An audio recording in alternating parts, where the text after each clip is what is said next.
بسم اللہ الرحمن الرحیم۔ السلام علیکم۔ وظائف 786 کے پیارے دوستو، آج 25 رمضان المبارک ہماری زندگیوں میں ایک بار پھر جلوہ گر ہو چکا ہے۔ یقین کریں کہ یہ مہینہ اور اس مہینے کا آخری عشرہ اور آخری عشرے کی طاق راتیں یہ بہت ہی فضیلت اپنے اندر سموئے ہوئے ہیں۔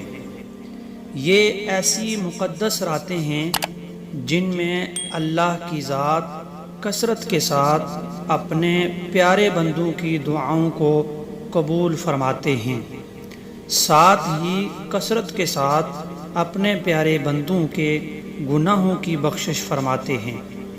اب اس بابرکت رات میں آپ کے لیے ایک مختصر سا وظیفہ لے کر حاضر ہوا ہوں، اور یقین جانیں کہ اگر اس وظیفے کو اس طاق رات 25ویں طاق رات میں اگر پڑھ لیتے ہیں تو انشاءاللہ آپ کے لیے فائدہ ہی فائدہ ہوگا۔ پیارے دوستو، وظیفہ بتانے سے پہلے میں طاق راتوں کی کچھ فضیلت کو آپ کے ساتھ رکھتا ہوں۔ اللہ تبارک و تعالی نے بہت سی چیزوں کو اپنی حکمتوں سے مخفی رکھا ہے۔ اللہ تعالیٰ کس عبادت سے راضی ہوتا ہے اس کو مخفی رکھا تاکہ بندہ عبادات میں کوشش کرے، کس گناہ سے ناراض ہوتا ہے اس کو مخفی رکھا تاکہ بندہ ہر گناہ سے باز رہے، توبہ کی قبولیت کو مخفی رکھا تاکہ بندے مسلسل توبہ کرتے رہیں، موت اور قیامت کے وقت کو مخفی رکھا تاکہ بندے ساعات کے گناہوں سے باز رہیں اور نیکی کی جد و جہد میں مصروف رہیں۔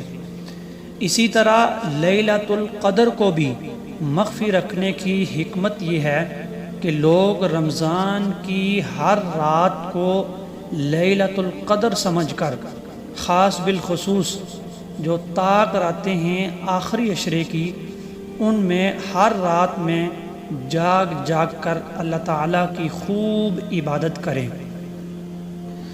تو معزز میری ماؤ، بہنوں، دوستو، آج کی 25ویں رات ہے جو طاق راتوں میں سے ایک رات ہے۔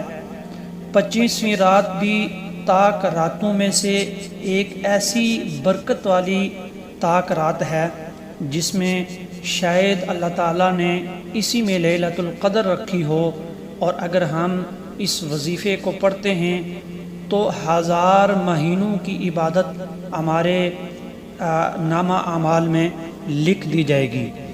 تو ناظرین، آج کا وظیفہ آپ کو کچھ عبادات بھی بتاؤں گا، نوافل ہیں، اور ایک اللہ کے اسم بھی ہیں، اس کو بھی آپ نے پڑھنا ہے۔ 2 نوافل آپ نے ادا کرنے ہیں۔ سورہ فاتحہ کے بعد آپ نے 3 مرتبہ سورہ قدر پڑھنی ہے، 3 مرتبہ سورہ اخلاص پڑھنی ہے۔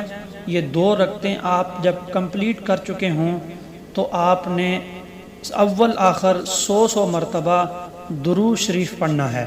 یہ 2 نفل اگر آپ پڑھتے ہیں تو آپ کو 1000 مہینوں کی عبادت کا ثواب مل جائے گا۔ اور اگر دوسرا جو وظیفہ ہے، اگر کوئی شخص 1 مرتبہ یا بدیع السماوات والارض یہ پڑھ لے تو انشاءاللہ اللہ رب العزت اس کی ہر حاجت کو پورا کریں گے، ہر حاجت اس کی پوری ہوگی اور اسے ہر مشکل سے نجات ملے گی۔ تو یہ جو آپ کو اللہ کا نام یا بدیع بتایا ہے، اس کا معنی ہے بے مثال چیزیں ایجاد کرنے والے۔ تو اللہ تعالیٰ سے اگر ہم مانگیں، اللہ تعالیٰ کا نام پکاریں تو انشاءاللہ اللہ ضرور ہمیں عطا کرے گا۔ عمل کی اللہ توفیق عطا فرمائے۔ تو میرے اس چینل کو سبسکرائب بھی کریں، لائک بھی کریں اور شیئر بھی کریں۔ جزاک اللہ۔